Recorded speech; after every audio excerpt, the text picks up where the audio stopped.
အားလုံးပဲမင်္ဂလာပါ UK Match Day ရဲ့ Facebook နဲ့ YouTube Channel ကနေကြိုဆိုပါတယ်ဆိုတော့ FA Cup ပွဲစဉ်တွေကိုဆက်ပြီးကစားတဲ့အခါမှာတော့ Jose Mourinho ရဲ့ Tottenham Hotspur ကဒီအပျော်တမ်းကလပ်လေးဖြစ်တဲ့ Marine ကိုအဝေးကွက်မှာသူတို့ဂိုးပြတ်နိုင်ခဲ့တယ်ဒီနေ့ပွဲမှာ Marine ကိုလည်းသူက respect ထားတဲ့အနေနဲ့အဓိကကစားမတွေတော်တော်များများခေါ်လာခဲ့သလိုဒါ Gareth Bale လိုကစားမတွေတောင်မှသူသုံးသွားခဲ့တယ်ဒါ Tottenham အနေနဲ့ဒီနေ့ပွဲမှာသူတို့အတွက်ဒီ job done ပေါ့ဗျာအေးစစ်စစ်လွယ်လွယ်ကူကစားသွားတယ်ပထမပိုင်းမိနစ်20လောက်ထိဒီအင်ရှင်အသင်းကတော်တော်ကိုကြမ်းကြမ်းကန်ခုခံကစားရင်းကသူတို့တောင်900နိုင်တဲ့အခွင့်အရေးတစ်ချိန်ရတယ်အဝေးကလှမ်းကန်တဲ့အလုံးကနေတိုင်ထိသွားခဲ့တယ်ဒါပေမဲ့ Tottenham နေနဲ့အများကြီး quality လဲကွာပါတယ်အဆင့်တန်းလဲအယွမ်းကွာတဲ့အသင်းကလွယ်လွယ်ကူကူနဲ့ပဲ900ရသွားတယ်အထူးဖြင့်ဒီနေ့ပွဲမှာ Tottenham တိုက်စစ်ကိုဦးဆောင်တဲ့ Carlos Vinicius ဆိုရင်ဒါသူ့အနေနဲ့ဒါတကယ်ကိုအရန်ကိုမြန်နေပြ73မိနစ်မှာရတဲ့ hat trick နဲ့ပဲသူပထမပိုင်းမှာသူ3ဂိုးသွင်းလို့ဒါတစ်ဖက်မှာလဲ Lucas Moura ရဲ့လှလှပပ free kick လေးရခဲ့တယ်ဒီနေရာမှာ Tottenham ကိုကျွန်တော်ပြောချင်တာက Mourinho လက်ထက်မှာကစားမတွေရဲ့ mentality လို့ခေါ်တဲ့စိတ်ဓာတ်ပိုင်းဆိုင်ရာပြောင်းသွားတယ်ဒါကစားမတွေဟာလူလာတဲ့ပို့ပြီးတော့ကြိုးစားရတယ် work hard လုပ်ရတယ်ပြီးရင်ပွဲတစ်ပွဲကိုအာရုံစူးစိုက်မှုကခိုင်တိုင်းဒီနီးပြနေနဲ့မတူဘဲနဲ့ spa အသင်းကပိုကောင်းလာတယ်ဒီဘိုင်းတွေကချီးကျူးစရာကောင်းတယ်နောက်တစ်ခုကဒီကစားမတွေအနေနဲ့အရန်အင်အားမှာရော first try မှာပါတကယ်တောင်းတင်းတဲ့လူစင်းကိုရှိတယ်ဒီနေ့ပွဲမှာဆို spa အသင်းကသူတို့အနေနဲ့တကယ်လူဆုံးကစားခဲ့တယ်လို့ဒီအဓိကကစားမဆုံးတို့ဘာလို့တော့ပဲမပါတာ spa အသင်းအနေနဲ့ဒီနေ့ပွဲမှာဒီ Titan နဲ့နိုင်ပွဲလေရခဲ့တယ် spa ဆိုရင်ဂိုးသမားကတော့ Joe ကစားပြီးတော့ညာနောက်ခံလူပြည့် Matt Doherty Toby Alderweireld ပြီးတော့မှ Joe Rodon ကစားပြီးတော့ဘယ်ဘက်ချမှာတော့ Ben Davies ကဒီ Queen နဲ့ defense ကစားမဖြစ်ဒီ White နဲ့တစ်ဖက်က Sissoko ကစားပြီးတော့ဒါ ဒီဘယ်လိုပြောမလဲဒီသူတို့ဘက်က Dele Alli Lucas Moura နဲ့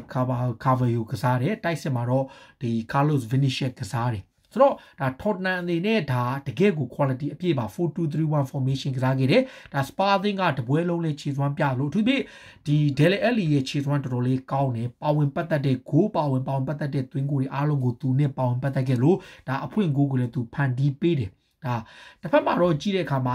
အသင်းငယ်လေးဖြစ်တဲ့ Marine ကတော့ဒီပွဲအတွက်ကို Liverpool ကလည်း idea ပေးတယ် Everton ကလည်း idea ပေးတယ် Marseille side club ပဲသူကလည်းအပျော်တမ်း club အသင်းဒါဒီပွဲအတွက်ကိုသူတို့ကပေးသက်900ကိုလက်မှတ်ရောင်းချထားတဲ့အချိန်ကန်ဆိုးသွားနေပဲဒါပေးသက်တွေပါဝင်ခွင့်မရပါနဲ့ဒါတချို့ကွင်းပေးမှာပဲပတ်လည်ကိုကြည့်လိုက်ဗျာဒီယာကန်ကလော့တောင်ပါသေးတယ်လာကြည့်တာအဲ့ဒါဆိုယာကန်ကလော့ပုံလေးကိုထောင်ပြီးတော့ Spa ဒီ Marine ပေးသက်တယောက်လာကြည့်တယ်ဘာဖြစ်ဖြစ်ပါဒီ Marine လိုအသင်းငယ်လေးတစ်သင်းအတွက်ပျော်တမ်းကလပ်တဲ့ Premier League ကအဲ့ချိန် Spa ကမဲခွဲတော့က Premier League မှာနံပါတ်1ပြဒီလို Tottenham Hotspur လိုအသင်းမျိုးနောက်တကယ်ထိပ်တန်းရှိတဲ့ကစားမတွေကအများကြီးသုံးသွားတာကိုကြည့်ရင်ကလပ်အသင်းကကစားမတွေအတွက်တကယ်ကိုကြည်နက်တဲ့နာမှာဒါသူတို့လိုအဆင့်တန်းအသင်းကလပ်အနေနဲ့ဒီအဆင့်ထိရောက်တာတကယ်ကိုကြည်နက်တဲ့နဲ့ဒါ Non League ကလပ်အနေနဲ့ Tottenham ကတော့ဒါအခုချိန်ထိ FA Cup ပြိုင်ပွဲမှာလည်းအမြဲဂုဏ်ယူနေရတဲ့မှတ်တမ်းတစ်ခုရှိတယ်ဒါ1900ခုနှစ်တုန်းက Tottenham ကိုယ်တိုင်က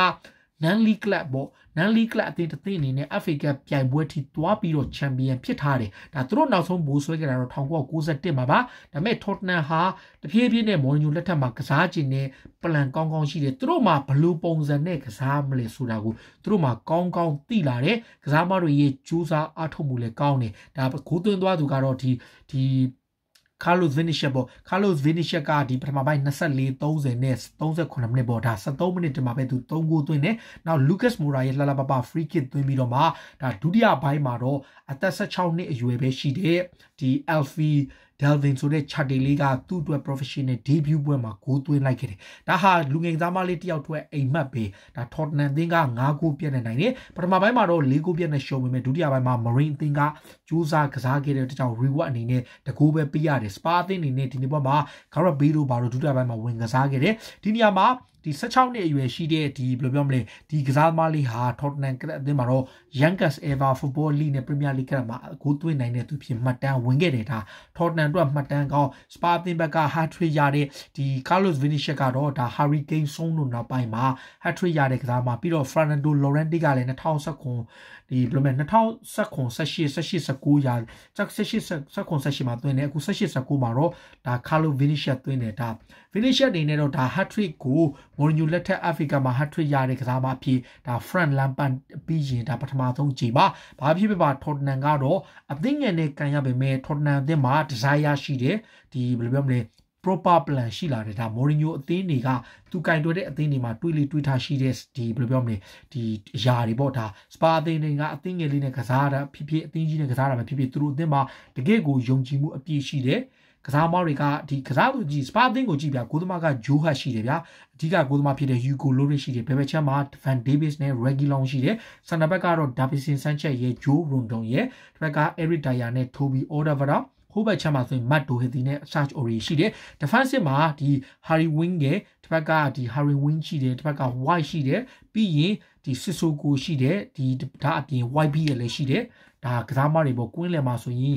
Ndombele လည်းရှိတယ်ဒီ Lo Celso ရှိတယ်ပြီးတောင်ပန်တွေမှာဆိုရင် Son ရှိတယ် Lucas Moura ရှိတယ်ပြီး Steven Bergwijn ရှိတယ် Gareth Bale ရှိတယ်သူစပါးအသင်းမှာတကယ်ကိုတောင်းတင်းနေဗျာတီချာပြက်ကြီးစပါးဟာလူသင်း2ယောက်စာလောက်ရှိတယ်2သင်းစာလောက်ရှိတယ်ဒါ Mourinho တိစောက်နေတဲ့အသင်းဟာတဖြည်းဖြည်းနဲ့ improvement ဖြစ်နေတဲ့ဒီနေ့ပွဲမှာဆိုရင်လူငယ်ကစားမလေးတွေခြေစွမ်းပြသလိုဒါတောင် Dele Alli လည်းကြံသေးတယ်ဒါ Tottenham အတွက်တော့ဒီပြိုင်ပွဲမှာသူတို့ဘုံမဆွဲတာလည်းကြာပြီ1991နောက်ပိုင်းဘိုးဆွဲခဲ့တဲ့နောက်ပိုင်းဒါသူတို့အနေနဲ့နှစ်ပေါင်းတော်တော်ကြာတဲ့အချိန်မှာပထမဆုံးခြေပို့ဆွဲနိုင်ဖို့အတွက်စရုဒ္ဒအဆင့်ကိုတက်သွားခဲ့ပါပြီ။ပြည်သက်တွေကရော Tottenham ရဲ့ခြေစွမ်းကိုရောဘယ်လိုမြင်လဲ။ကိုမတ်မှာဝင်ရောက်မှတ်ချက်ပေးကြပါ။ဒီရာသီမှာသူတို့အနေနဲ့ Mourinho လက်ထက်မှာ FA Cup Champion ရောဖြစ်နိုင်လားဆိုတဲ့အကြောင်းတွေကိုကိုမတ်ပေးကြပါရင်းနဲ့အားလုံးကိုကျေးဇူးတင်ပါတယ်ဗျာ။